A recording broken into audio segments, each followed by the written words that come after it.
तमाम देखने वालों को खुशामदीद। Welcome to our show life by default and at the page of innovative zone.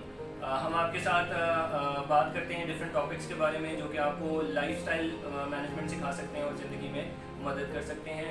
मेरा नाम है सब्तैन मुस्तफ़ा और मेरे साथ मौजूद हैं आमिर हाशिम। आज हम बात करेंगे जज्बात के बारे में। जज्बात ज़िंदगी का बहुत अहम हिस्सा है। ज़िंदगी के डिफरेंट कलर्स हैं तो उसको हम नेगलेक्ट नहीं कर सकते और जज्बाती मामला जो हैं उसमें हम ऐसे फैसले भी कर जाते हैं जिसका हमें नुकसान उठाना पड़ता है। तो समझने की ज़रूरत है कि जज्बात क्या होते हैं।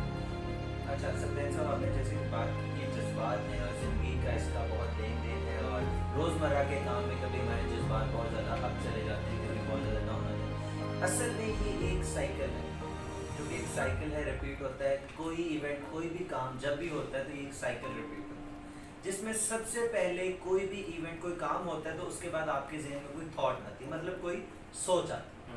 सोच के बाद एक फीलिंग क्रिएट होती है, जैसे जिसको हम मैं कह सकता हूँ कि कोई आपके जज्बात की कैफियत या उसके बारे में क्या जहन में जो सिचुएशन क्रिएट हो रही है आपके अंदर। थॉट के बाद फीलिंग क्रिएट होती है कि फील है क्या, फील करते हैं आपकी सिचुएशन थी क्या, कैसे हुआ, अगर किसी ने बुरा कहा है, अगर कोई गुस्से में, अगर कोई प्यार का इजहार कर रहा है तो ये फीलिंग।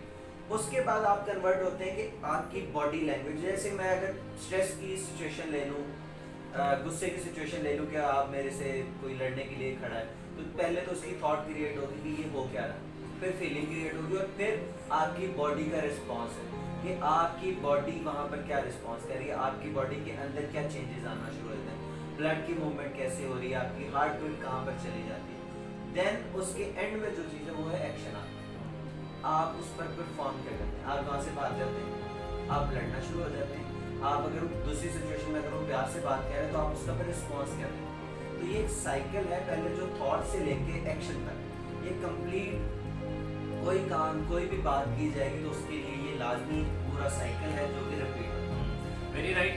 सबको ज़रूरी है कि ये साइकिल अंडरस्टैंड कर लें कि कहानी शुरू कहाँ से हो रही है। तो जैसे आपने कहा सोचों से कहानी शुरू हो रही है, सोचों के बाद एहसासात आते हैं जिन्हें फीलिंग्स कहते हैं, और उसके बाद आपकी जिस्मानी रद्दोबदल, जिस्मानी कैफियत, आपके जिस्म का उसका साथ देना, दिल की धड़कन तेज होना, सांस फूलना, ब्लड फ्लो के चेंजेस जो हैं, फिजियोलॉजिकल चेंजेस, और उसके बाद आखिरी जो कि लोगों को नजर आ रहा होता है, आउटपुट, वो रिजल्ट सामने। एग्जैक्टली जो आखिरी चीज़ है हम इसको देख रहे होते हैं। अगर मैं आपको बात करूंगा कि हम लोगों में देखें कि लोग रोज़मर्रा के लेन देन में जो काम हो रहे हैं, अगर कोई बात है, कोई मामला है, तो अगर लोग इन चीज़ों को नहीं देखते कि उसकी कैफियत क्या थी, उसका बॉडी रिस्पॉन्स, लोग सिर्फ रिस्पॉन्स देखते हैं कि एंड में उसने एक्ट क्या किया, क्या वो चुप हो गया, क्या वो लड़ना शुरू हो गया, क्या उसने स्माइल दी, क्या उसने जज्बाती होकर कोई फैसला या जज्बाती होकर कोई बात बोली। लोग सिर्फ इस चीज़ को देख रहे होते हैं, बाकी हर चीज़ को निगलेक्ट कर रहे होते हैं, लेकिन इसके पीछे पूरा साइकिल है जो कि रोटेट होता है। तो इस साइकिल को अंडरस्टैंड करें और इस पूरे साइकिल को जो है वो आइडेंटिफाई करके मैनेज भी किया जा सकता है,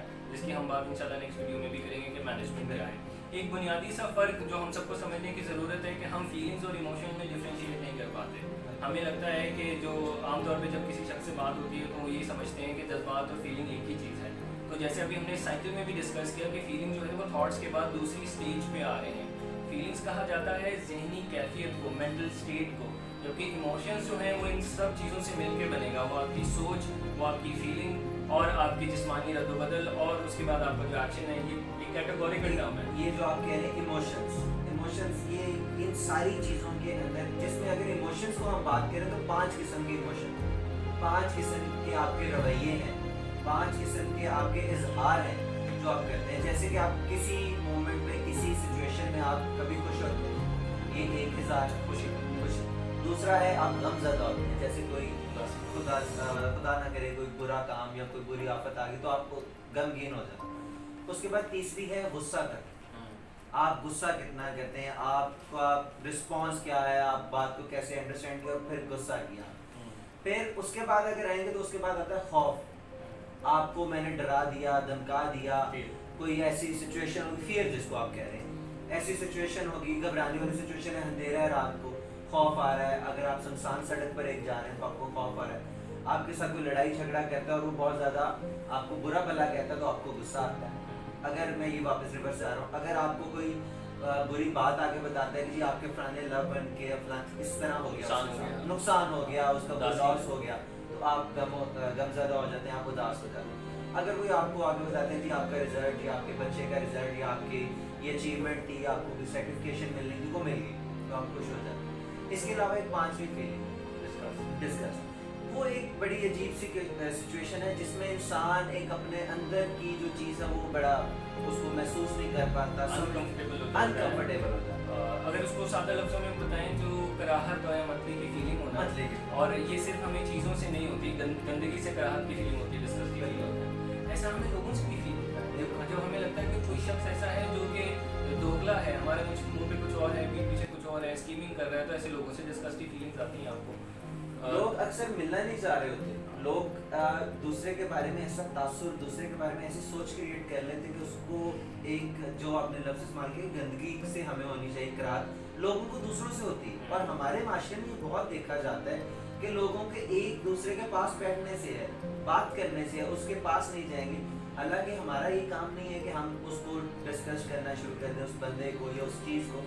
हमें जांचना चाहिए कि वजह क्या है, पीछे बैकग्राउंड में क्या सिचुएशंस को हल करना चाहिए। लेकिन ये हमारे इमोशन, हम इमोशंस पे आज बात करें तो गमज़दा होना, खुशी आना, गुस्सा आना, खौफ आना या कराहत महसूस करना, ये 5 यूनिवर्सल इमोशंस हैं जिन्हें कहा जाता है यूनिवर्सल बेसिक इमोशंस है। यूनिवर्सल का मतलब है कि कोई भी शख्स वो किसी भी रेस से ताल्लुक़ रखता है, उसका कोई भी मज़हब है, उसका कैसा भी रंग है, वो दुनिया में कहीं भी मौजूद है। ये 5 बुनियादी इमोशंस हम सब महसूस करते हैं, और बाकी जो इमोशंस हैं वो भी इनकी सब कैटेगरीज हैं, इनसे ड्राइव किए हुए हैं। तो बुनियादी हमें अंडरस्टैंडिंग ज़रूर होनी चाहिए इमोशंस की। तो जज्बात जो है जी एक लहर की तरह होते हैं, आते हैं और चले जाते हैं, वक्ती होते हैं, तो इन्हें आने दें और फिर इन्हें जाने भी दें। जज्बात को हम आने से भी रोकते हैं तो वो मसला है, और जब ये आ जाते हैं तो हम उनसे चिपक के बैठ जाते हैं, वो भी मसला है। लोगों में ये बहुत है कि अगर खुशी का लम्हा या खुशी का एनवायरनमेंट आ गया तो लोग कहते हैं कि ये अब जिंदगी से मत जाए, और गम का जो है एक सिचुएशन आ जाए तो लोग कहते हैं, और कुछ लोग चिपक जाते हैं, जैसे वो कहते हैं कि जी अब मेरा तबाही होगी, बर्बादी होगी, अब मैं कुछ नहीं कर सकता जिंदगी। लेकिन नहीं, आपके लिए डिफरेंट पहलू जिंदगी में अल्लाह की तरफ से मौजूद है, कभी खुशी है कभी गम है। और वो एक अक्सर जगह पे भी आपने पढ़ा, और एग्जैक्ट तो नहीं मुझे पता, लेकिन जहाँ पर लिखा हुआ है कि गम है वहाँ पर खुशी मौजूद है, मतलब गम के बाद खुशी है। और तो डिफरेंट इमोशन, और ये अंडरस्टैंडिंग करना कि हमारी लाइफ में ऑल द टाइम हैप्पीनेस रही पॉसिबल भी नहीं। बिल्कुल खुशी अपनी अहमियत खो दे अगर हम हर वक्त खुश रहने लगते हैं। कदर खो देता है रोज का आना जाना, तो अगर हर रोज ही खुशी आती रहेगी तो मेरे ख्याल से उसकी भी कदर चलेगी। तो दैट्स ऑल फॉर टुडे जी। इंशाल्लाह नेक्स्ट वीडियो में हम बात करेंगे इमोशंस की मैनेजमेंट पे। आज अंडरस्टैंडिंग पे बात की, तो जज्बात को आपने कैसे मैनेज करना है, will talk in our next video. Stay tuned और शेयर करें, स्प्रेड द वर्ड। इंशाल्लाह विल सी यू अगेन।